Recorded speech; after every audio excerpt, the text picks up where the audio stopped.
Welcome to the Humans Outside podcast, where we explore life in the great outdoors from our perch in Alaska while hearing from fascinating outside-minded guests. I'm Amy Bouchatz, and since September 2017, I've spent at least 20 consecutive minutes outside every single day. On this show, we hear from others who make heading into nature just a part of who they are too. Are you ready? Let's go! One of the things I love most about doing this podcast is the chance it gives me to share my love of the outdoors with friends and colleagues with whom I've never before realized that shared connection. And that's exactly why I'm so excited to have Kathy Beasley on today. After serving 30 years in the U.S. Navy as a Navy Nurse Corps officer, she joined an organization that supports and advocates for military officers, the Military Officers Association of America, where she worked with Congress to provide good health care for military retirees and families. And that's how I know her. But what I didn't know is that Kathy doesn't just love being outside. She loves adventuring in it. And I can't wait to hear about her life in the outdoors and the lessons she has to share. Kathy, welcome to the Humans Outside podcast. Well, Amy, thank you for having me. So we start all of our episodes imagining ourselves in our guest's favorite outdoor space, just hanging out, having coffee or something, maybe going on a hike, maybe going on an adventure. Where are we with you today?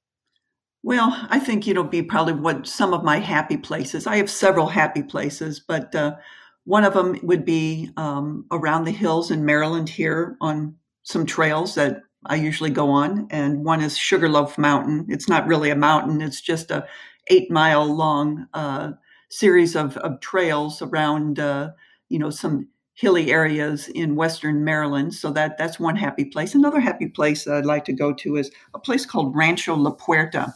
And that's down across the border, south of San Diego in Mexico, right outside the town of Tecate. So it's inland a little bit on the Baja Peninsula, and it's a wellness spa ranch set out in the Mexican mountains, and it is just a beautiful place.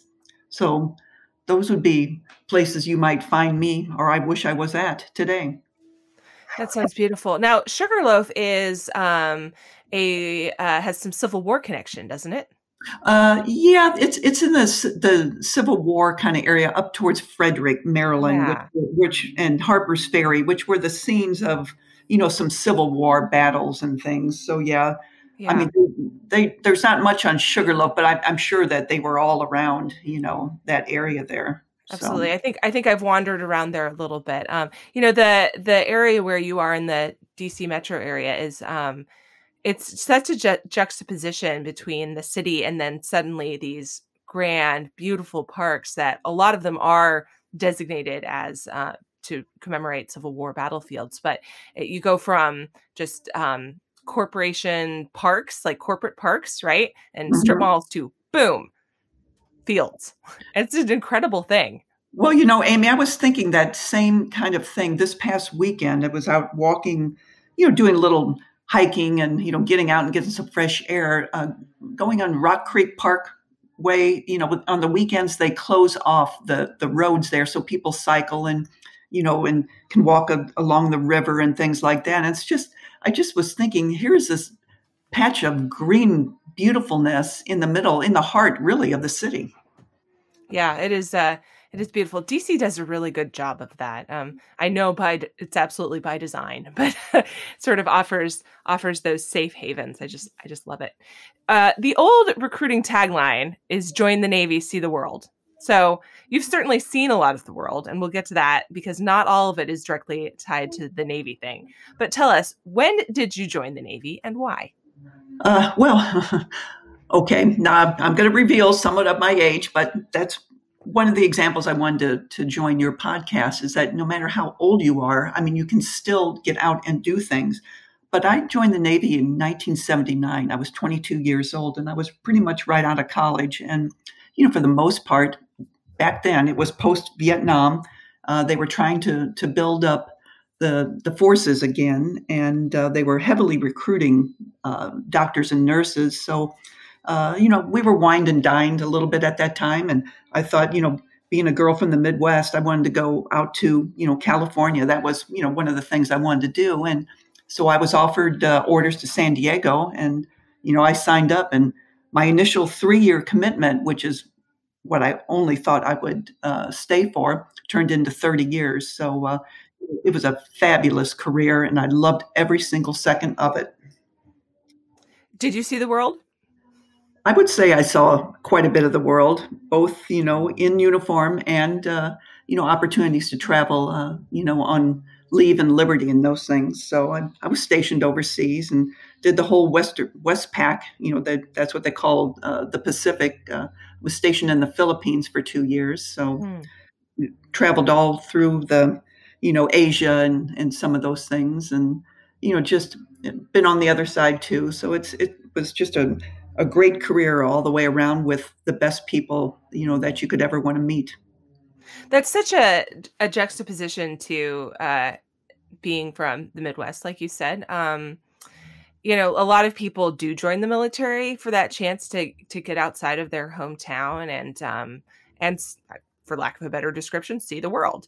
And then of course, there are always people who join the military to see the world and get stationed on a airfield in Mountain Home, Idaho, like my dad. So That's one reason I decided to join the Navy. right, exactly. He thought he was going to join the Air Force and see the world, and they, welcome to your security guard box on this on this airfield in Idaho. Have fun. Yeah, well, there's good places and not so desirable places, but when you serve and you choose to serve through a career, there's plenty of opportunities to take both the undesirable with the most desirable in the span of 30 years. Oh, So absolutely. And the other thing about that is that he loved Idaho. He'd never been there. He was from California, and he ended up relocating to Idaho after I'd go to Idaho in a heartbeat, with some of the things that are there. It's beautiful. Absolutely. And he thought that he had not lucked out by being stationed there, but of course, in the end, he hadn't. And I think that's just such a commentary on the fact that just what you said, like you can find this beauty anywhere. Mhm. And it's always a chance just to get outside of your comfort zone, whether you end up going to the Philippines or not. America is it just in itself is so vast in its topography and the different things that you get to see. I mean, heck, I'm up here in Alaska, right? Mhm. And what a change from the DC area where you are, but all still within my grasp. I'm gonna come visit you sometime up there. Oh my goodness. I hope you do. It is just, bring a jacket. Okay. It is incredible. I was looking at pictures of our move up here and I, did not pack well for that. And I had, this one like 3/4 zip Nike little tech fabric pullover that I wore our whole trip up here because we moved from Tennessee where it was very hot because it was in June. And then we got up here and it was in the 50s. And there's this picture from the day we arrived where I'm just freezing my ever loving butt off. But I wear that pullover now only on some mid-temperature runs.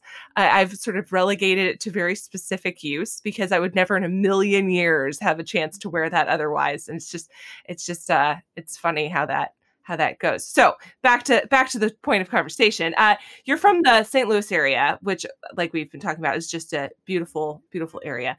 Tell us about your outdoor connection. Have you always been a fan of heading outside?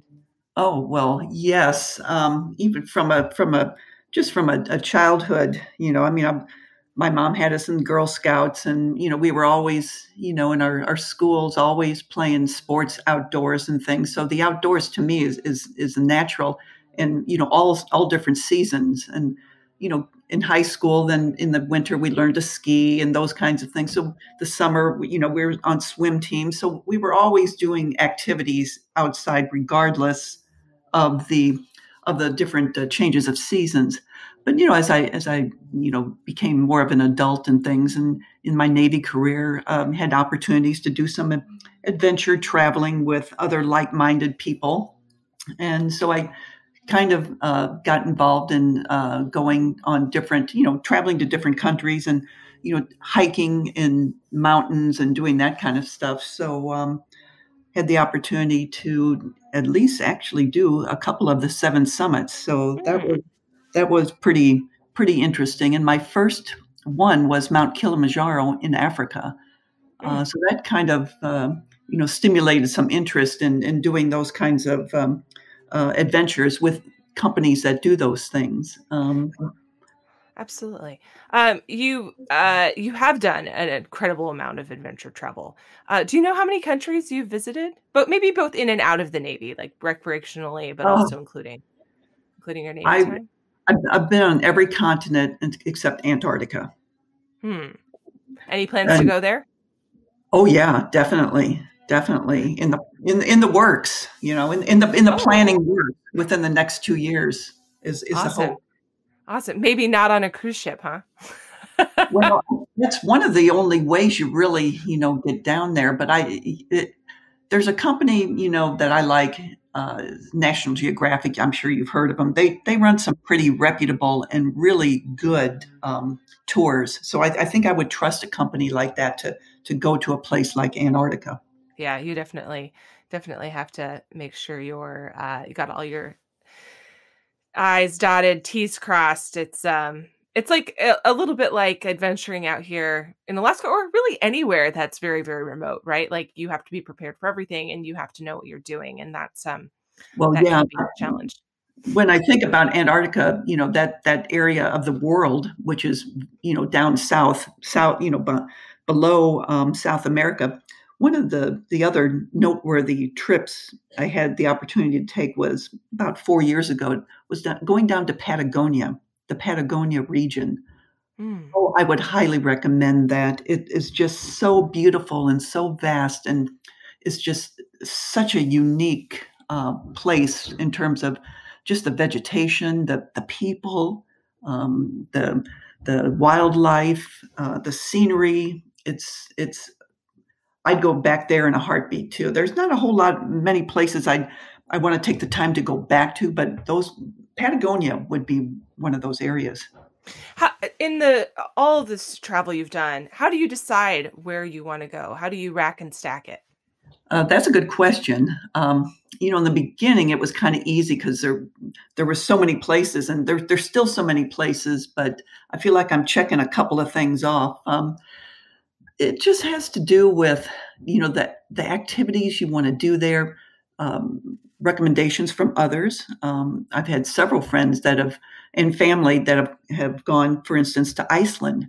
I've never been to Iceland. I sure would like to go to Iceland and see Iceland. So Scandinavia is another one. One of my sisters spent some time in Norway, and so kind of got jazzed about that. Had some friends that had gone to Morocco over the years, and I had never been to Morocco, and that was one of those exotic places that always intrigued me. So Morocco was on my list, and I got to do that this past fall. So that's another country that is very, very interesting. When you talk about balancing, so I mean, you're in the Navy for 30 years, right? So you're traveling to these places, you're checking them off your list, whether it's a physical list or not, right? And then you're also balancing this career with a lot of demands. I don't think people really understand the demands of being in the military or the it's not necessarily consistency, right? There is a lot of consistency, but then you have things like deployments and trainings and Mhm, changes, mhm. and you're sort of at Uncle Sam's mercy, and you don't get to necessarily decide where you're going to go or when you're going to go there. Or you're told you're going, and then it changes the last possible second, and now you're going somewhere completely different. I have friends who so to the point that they had already shipped their car up to Alaska, got assigned to Kentucky, which is not the same, right? Mhm. I mean, that happens. So how do you balance having these goals and having this plan with the demands of that kind of career? What's your advice Yeah. for people? Well, you stay flexible. That even early on joining the military, that's what you're told is the needs of the in our case, the needs of the Navy comes first, and and in terms of your orders and the timing and those things. It's just at least for me, that was drilled in very early. So I always try to maintain a sense of flexibility on things. And when you're sent places or detailed to deployed to go places, I mean, there's always something to see. There's always time you can carve out if you really try and to see something new. It doesn't, have to be so planned. It's just taking advantage of the opportunity of being somewhere Mm. different. So I think a lot of it has to do with, your personal initiative and desire to, to see something, to have an adventure. And, that was one of the driving forces for me to even join the Navy was, a sense of adventure. And like I said, 3 years of it turned into 30, and it was an adventure the whole way. And you just have to be flexible. Yeah, and also it may be intentional, right? Because you're always looking for those opportunities. It can be super easy to instead um, look at what's around you and consider it sort of the same old, or not the easiest thing, or not ultimately convenient, and just stay home or do the same thing over and over again. Yeah, there's people like that, and we know them all that are less than, venturesome and would probably rather, maybe stay in their quarters or something and maybe not go out on a tour or just, knocking around and seeing what's out there, meeting other people and things like that. I mean, it gets down to some of your personal nature, and some people would rather take orders to certain places where they wouldn't have to, move around very much. I always like to take orders to different places and do different Mhm. things. So my career was filled with those things. Like for instance, I went to Columbus, Ohio, as a lieutenant and did recruiting duty. And most people, oh, Columbus, Ohio, why would you want to do that? It was the greatest tour. It was really fun. It, personally, the job was good, but just living in Columbus, Ohio, was a great city, and I dearly loved it. Yeah. Yeah.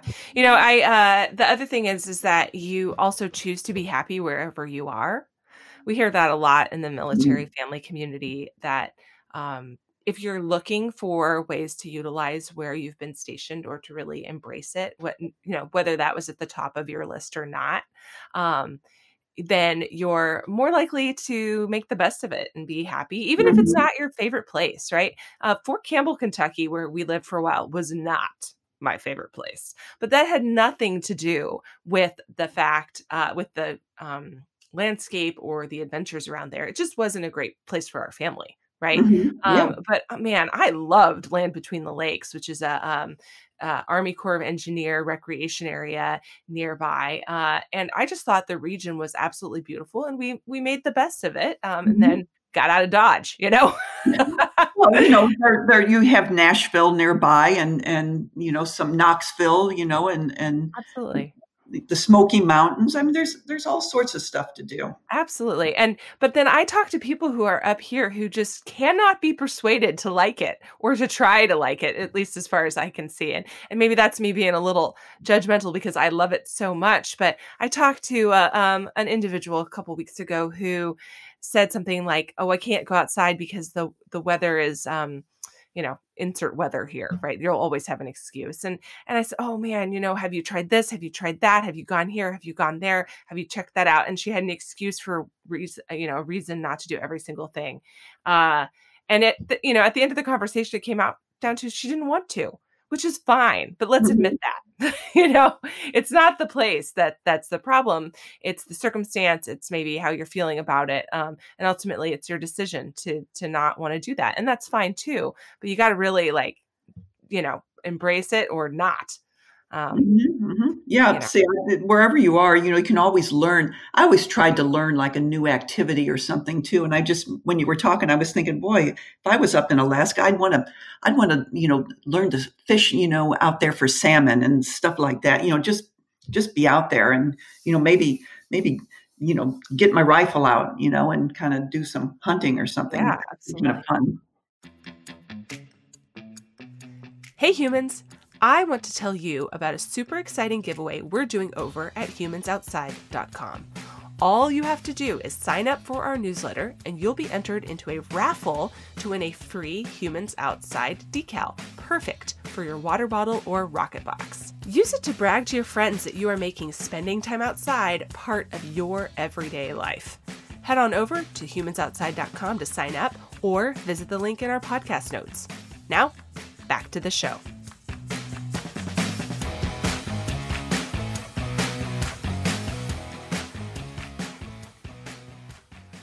So you said that you've hiked 2 of the 7 peaks, right? 2 of them, or is it 3 now? No, it's Aconcagua and in South America, and Mount Kilimanjaro. Okay. And you've Yeah. also been to Everest Base Camp. Oh, yes. I'm sorry. Yes. But yeah, saw Everest. I cannot claim having climbed Everest, but we made it to the Everest Base Camp, which in and of itself was a feat. Yeah, that's a huge accomplishment. I don't think people who do not climb do not understand the level of accomplishment that is, because it sounds like something you drive up to, but it is not.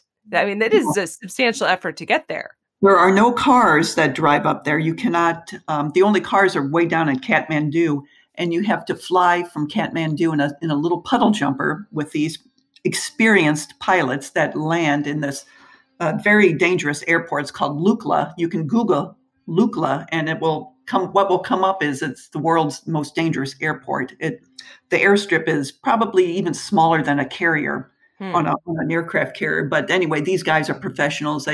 They get in there and do that, and so they drop you off there, and then you hike from Lukla, through the valleys and up through the mountains. You see the different changes, and that takes about 5 days to get up to Everest Base Camp from there.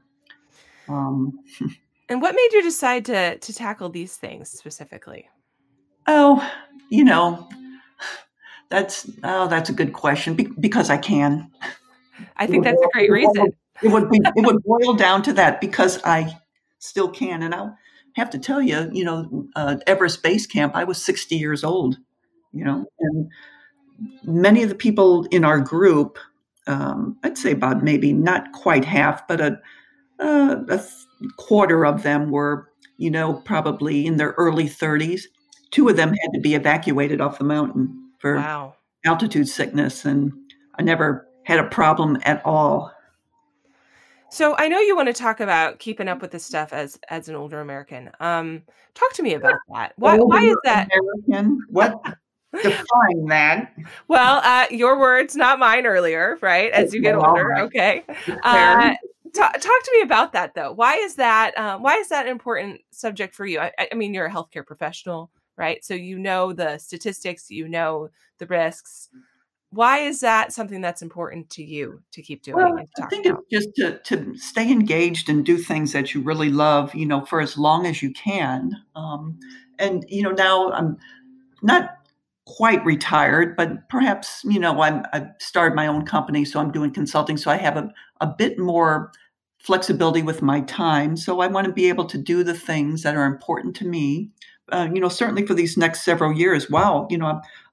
God, knock on wood, am enjoying good health and work at maintaining my physical capabilities.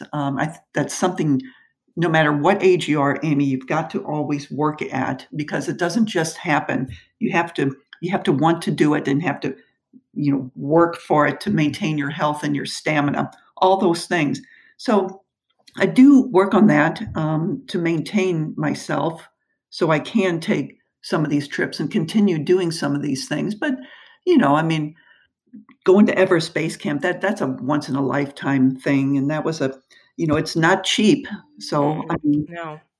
It did cost a lot of money. You had to save for it, certainly. But, now at this point in my life, I've got a lot of, saved money and those kinds of things to be able to, do things like that or other things. I mean, I like to scuba dive also. So that's another thing. I've got some expensive habits here.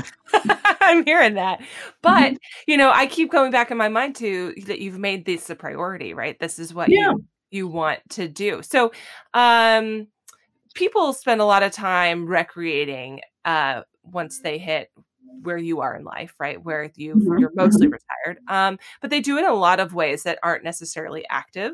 I'm thinking about the folks who spend a lot of time RVing, but not much else, right? They get to the place and then they sit in the campground, or just golfing, or a lot of really sedentary sports. Okay. Mhm. So I'm wondering, maybe as from your perspective as a healthcare professional, but also as someone who prefers to be active, what your advice is for people who are sort of staring down the, habit forming and decision making and how they're going to spend their lives.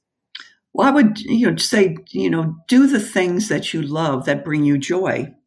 And if you can't do some of the things perhaps that maybe you used to do when you were younger, because I mean some things happen with people and things, and they can't enjoy some of those things, or at least to the extent that they did before. Find other things to bring you joy, or modify what you can do in those activities that you really still love.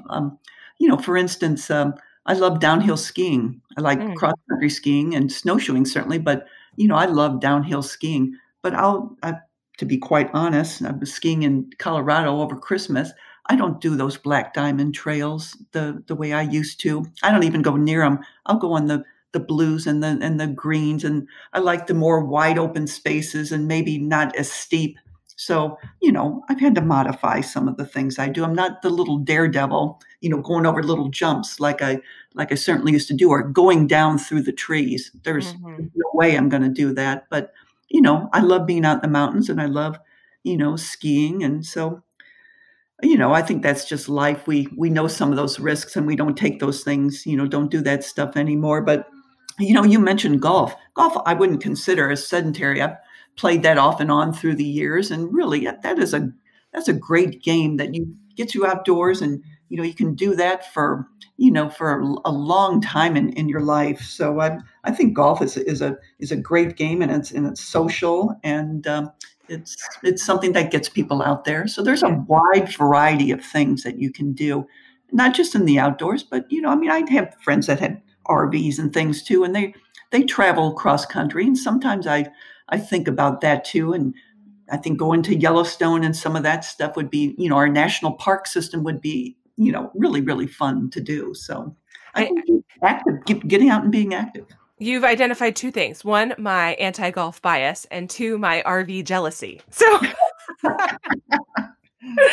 there you go. No, we are proud tent campers, but part of my pride in tent camping is due to lack of other options. So Okay, well, you do what you can with what you have. that's right. So I proclaim my devotion to the tent because I do not own an RV yet, and therefore I feel better about being cold and in a tent when I say things like "we tent camp," with sort of a proclamation of affirmation and conviction. Well, you do learn a lot about survival and things when you do tent camping. I love doing that in my younger days, but now it would have to be a luxury tent.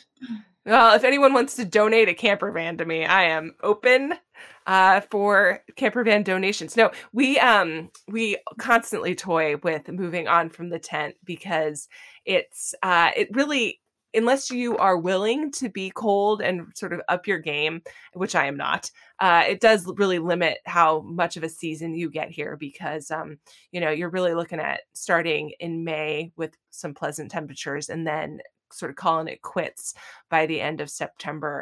And we would Mhm. love to be able to sort of extend beyond that, but also to even in the summertime, the weather's not always great, right? And so Yeah. the more it rains, the higher my misery level. So Mhm. and I want to be a happy camper. That's why that's a title. I want to be that. But when I am wet and cold, I am Yeah. not a Mhm. happy camper. So Yep.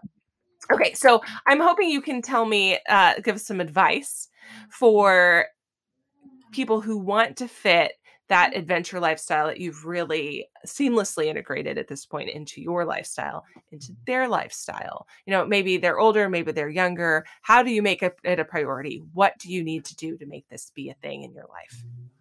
Well, you can't make it. I mean, you have to have a sense of adventure, and if traveling. Let's not beat around the bush. Traveling takes a lot of energy, and Mm, I've seen traveling change over the years. I mean, after 9/11, with all the security and, this kind of stuff, it's just evolved, and it takes a lot of planning. I think you need to have the time to do it, and the planning aspect of it. I mean, really research where you want to go and what you want to do and what activities you want to do when you get there, and build in the understanding of what it's going to take to get there. So I think just the whole sheer planning of it, and it always helps to have a group of friends, that you enjoy traveling with, or a company that you really know and have gotten to know. Like, for instance, I've traveled several times with the company's called BioBio, BIO, and what they do is they are a wilderness medical. They cater kind of, or their niche market is doctors and nurses, medical types, because they offer continuing medical education along on these trips, like Everest Base Camp, Kilimanjaro. There's an expert in wilderness medicine who accompanies the group, and so they carve out time to have some instruction on wilderness medicine topics, especially as it relates to the area that you're visiting. So it's educational at the same time, and you earn continuing medical education credits. So that's an aspect of something that has appealed to me, and why I've gone with them several times and to several different places. And what about balancing career and and doing that? Not everyone has the leave time or flexibility that the military offers. We talked about how the military is not flexible earlier, but also in many ways it is flexible, because you do get quite a lot of leave. And of course, you do find yourself in in a lot of foreign countries where it's maybe easier to access the adventure than it was from the States. What would your advice to those people be? Well, again, prioritize. I mean, there's never enough time to do everything we want to do in life. I mean, I still feel that now, even though I have a little bit more time and some more flexibility there, I still feel like I don't have enough time to do everything I want to do. So you've got to prioritize, really, and it involves, I think, also some self-reflection, on what's really important. You're given a certain amount of time on this earth. What do you really want to see and do? And plus, you got to mix that in with the family, your family too, that you're obligated to visit and stuff. It's certainly not just all about me and where I want to go. My father is 90 years old. I've got close tabs on him back in St. Louis. So I have other family and other family obligations and things that come up. So it's hard. But I guess the theme of what we're talking about is really like, if you want to make this work, you can. Yeah. Mm-hmm. Absolutely. Okay, so we've come to where we have some leftovers, just some things I like to know from folks that maybe didn't get talked about. So we have not talked at all about what your favorite gear is. What is your favorite outdoor gear? Well, that would depend on the activity, certainly. But I think when I'm out doing the hiking and those kind of some of those adventure trips that I've done in the past, my favorite gear are wind pants. So are wind pants, do we mean similar to rain pants? No, these are a little more substantial. Okay. And they're Gore-Tex, because Okay. Water repellent. I'm surprised you don't have them up where you are in Alaska. I own several pairs of very nice rain pants, but I do not. I do not own any wind specific pants. I am a big old wuss about the wind, and I like to not be in it. So now I will say, in defense of our gear collection, or rather, perhaps a commentary on it, my husband owns so much stuff that I have lost track. Yeah, I got you. I've got all sorts of little favorite things. I love my headlamp. I have a special knife that it's a short, stubby little thing, but it's very sharp, and I wear that on a thing around my neck, so I have it always there, and I've used that for any number of different things. So it's always good to have something like that around. Absolutely. So what's your most essential gear? Maybe it's that knife that you rely on. Essential gear? Hmm. Could be the knife. Again, you have to pack that, and I usually stick it in one of my boots and in my gear bag. And also, a nice gear bag is an essential item that that's got some mesh and some compartments in it that that is versatile for you, that you can use again and again and again. What brand do you love? Well, Patagonia would be probably my top bag. Yeah, I've got a Patagonia black hole duffel that I use just for literally any trip. Mhm. And it is an maybe too big for most things that I do, but I use it anyway. And I do love it. I love it so much. I'm never worried about my stuff getting wet outside when it's going from, to the airplane or whatever. Just Yeah, yeah, that bag is worth the cost, tell you what. yeah. Yeah, you get what you pay for in a lot of the gear that you select. So I would always opt for the name brand, like for instance Patagonia. That's a good name, and they have good products. But you're going to pay more probably, but it's worth it. Yeah, and they have a great product guarantee. Not an advertisement, truly, for Patagonia in any way, except to say that they do make a great product, and their guarantee is spot on. I've got a sling bag I use as my just as like a woman's purse, essentially. The straps are starting to come apart, and they are going to replace the straps for me, and it'll be good as new. And I love it, so that's great. I don't need something new. I just need the thing I have to keep going. So, Well, another good piece of gear that you should put some time and effort into researching is your backpacks. hmm. Yeah, absolutely. What kind do you use? I'm blocking on. It's down in the basement right now, but it was the one I got for the Everest, and Hmm. it was Osprey. That's Yeah, that's what we use too. Yeah, That is a yeah, great piece of equipment. Also hmm recommend. yeah, All right, final thing. If you yeah. close your eyes and envision your most favorite outdoor moment ever, where are you and what are you doing? Actually going around a ridge and actually seeing the base camp, Mount Everest base camp. Mm, That was an exhilarating moment. yeah, what an incredible moment. Thank you so much for coming on the Humans Outside podcast today. Thanks, Amy. Thanks for having me. Good luck up there. Thanks so much for joining us for the Humans Outside podcast. If you liked this episode, leave us a rating or a review so that others can find the podcast too. Until next time, we'll see you out there.